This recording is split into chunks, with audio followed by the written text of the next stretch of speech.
Hello guys! Ang galing po ng kambing ko oh. Nagmemeryenda po siya ng biskwit at kanin. Naalala nyo ba yung inalagaan kong baby goat ko noon na pinapadede ko? Heto na po siya ngayon at nanganak na po ng isa. Guys, ang pag-uusapan po natin ngayon ay patungkol sa mga kinakain ng kambing. Alam niyo ba guys kung paano malalaman ng kambing ang pwede niyang kainin? May sekreto pala sila guys.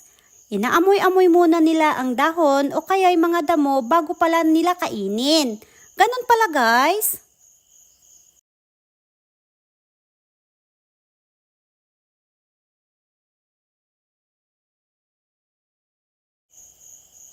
Lahat pala ng dahon ng punong kahoy ay pwede nilang kainin. Depende na lang sa kanilang pang-amoy or sense of smell.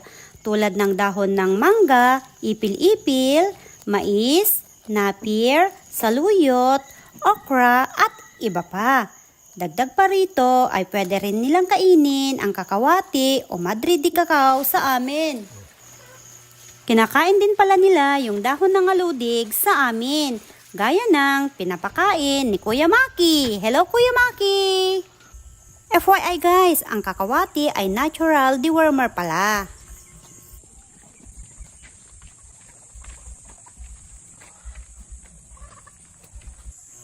Guys, ang mga hayop ay parang mga tao din. Tingnan nyo oh, naglalambingan sila.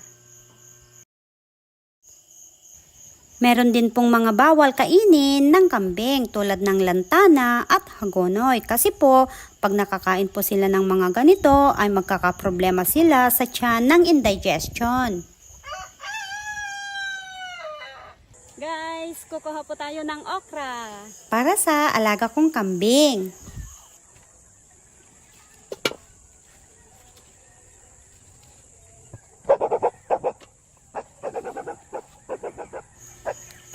Whiting, dahan-dahan lang para sa'yo lahat yan.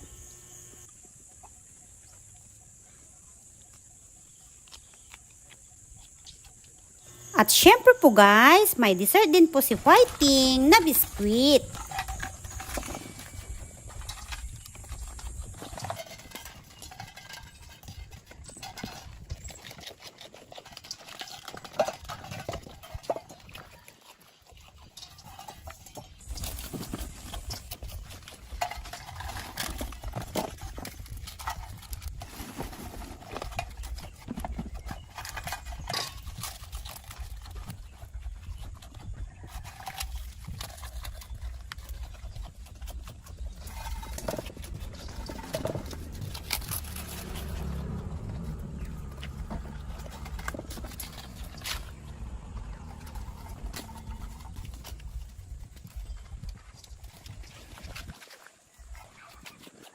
At syempre po, hindi po nasasayang ang pinagbalatan ng mangga.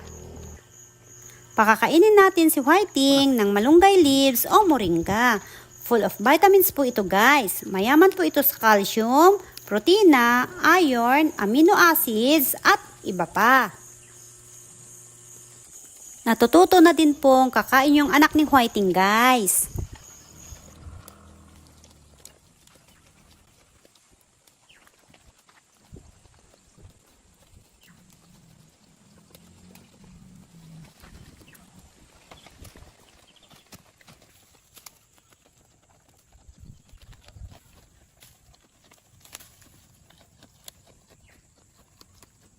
Pati natumbang saging, yaming-yummy din si Whiting.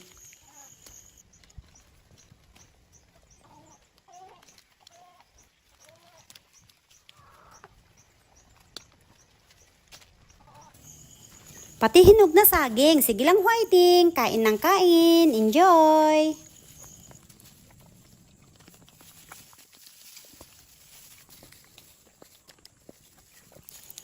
Ano ba yan, Whiting? Parang di ka na tumitigil kumakain, pati kanin.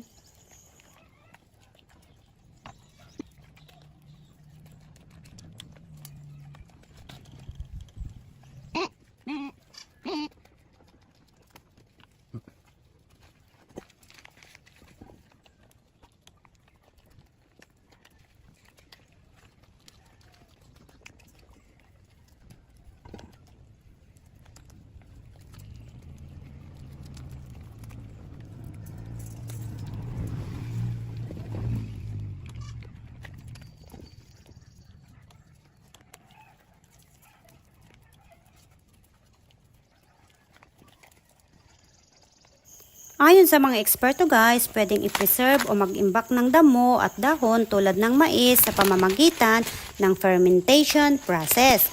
Hinahaluan po nila ng molasses at asin para magtagal ng ilang buwan o taon para sa summer season at ipapakain sa mga hayop tulad ng kambing.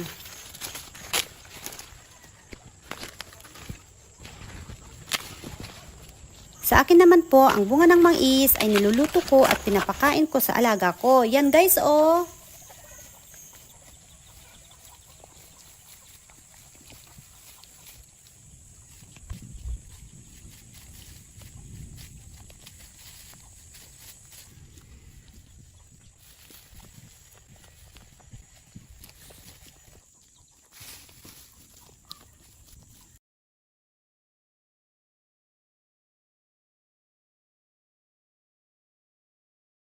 Matalino din pala ang kambing guys, lalo na sa pagkuha ng mga pagkain nila.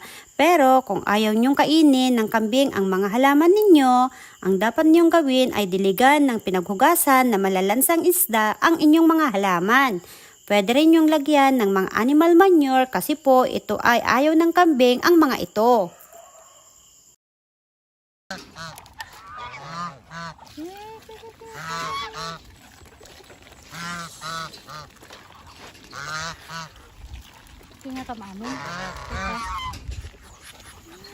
Sana po ay may natutunan po kayo sa mga pagkain ng mga alaga nating kambing. Thank you for watching guys. It's me, Mylene.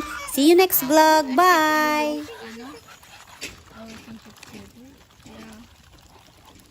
Feeling ka ha, para lang makakain.